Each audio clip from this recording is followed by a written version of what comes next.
C'est le nom d'une ville que vous connaissez forcément, au moins de nom, Santa Barbara en Californie, connue grâce à une série à succès des années 80 et 90. Eh bien, c'est là qu'un Français a pu réaliser son rêve américain. Ancien SDF, il est désormais multimillionnaire à la tête d'un empire de fruits et légumes. C'est un personnage incroyable que vous allez découvrir dans le 4e épisode de notre feuilleton. Il est toujours signé Hakim Abdelkalek, Mathieu Régnier et Anne Cohen.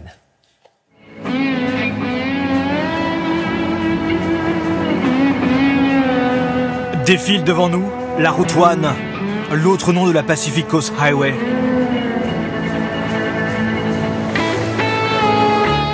Terrain de jeu favori des surfeurs californiens, épris de grands espaces et de liberté.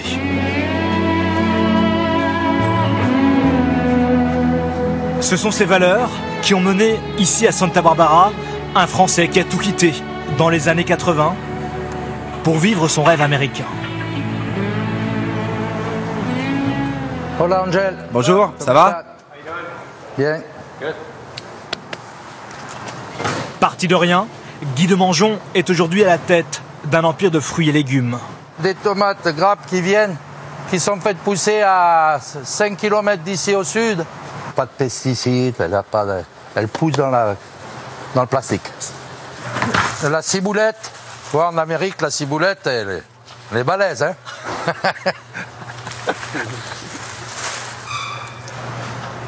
Mais ça va, patron?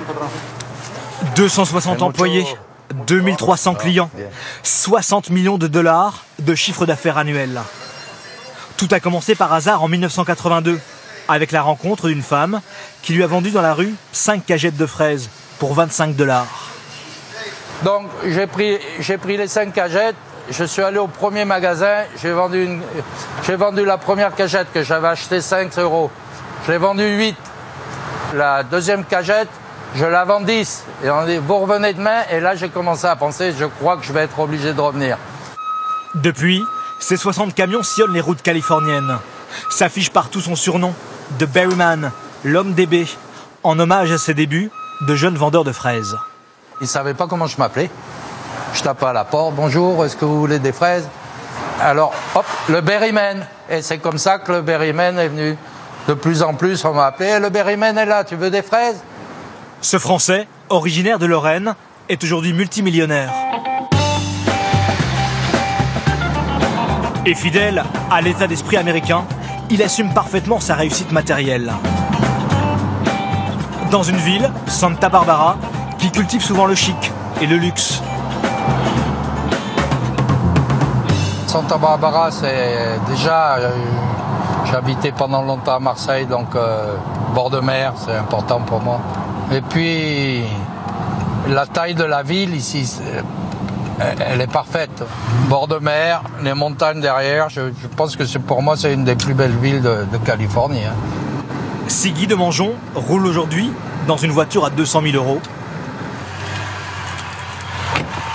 il est pourtant arrivé en 1982 à Santa Barbara, sans $1 en poche, après un an d'autostop à traverser les États-Unis. Donc Guy, là, ce banc-là, c'est quelque chose de particulier de votre vie? C'est le départ.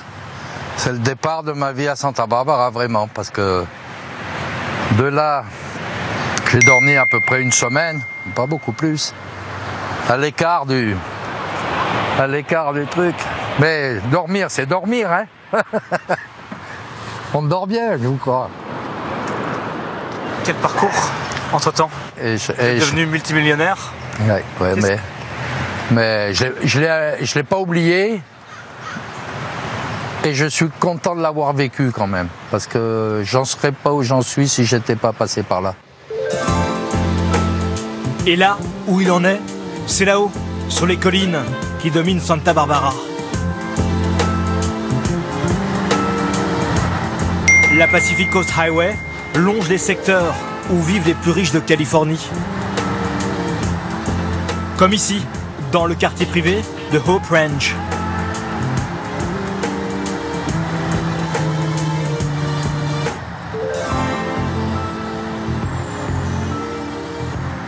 On est chez vous là. Voilà. On est dans la maison qui s'appelle El Sueño. En espagnol, ça veut dire le rêve. Guy de Mangeon vit aujourd'hui avec sa femme au milieu des grandes fortunes, dans sa villa à 7 millions de dollars. We're gonna take On va s'asseoir. we're gonna sit here. Ah, enfin. Oh, Fanny. On est téléphone. À 67 ans, il tire une leçon universelle de sa vie de labeur. Faut pas abandonner surtout, parce que quand on est sur la pente ascendante, hein, quand on monte, il y a beaucoup de moments où c'est très difficile et c'est très facile à redescendre. Ah, simplement abandonner, quoi. Abandonner, ça veut dire redescendre. Tracer sa route. Ne jamais abandonner. La Pacific Coast Highway nous mène vers une usine à rêve. Los Angeles et sa mythique Hollywood. Là où se construisent les destins de jeunes Français. Et on sera à Los Angeles demain pour le dernier épisode de notre feuilleton. Fin de ce journal, merci de votre fidélité.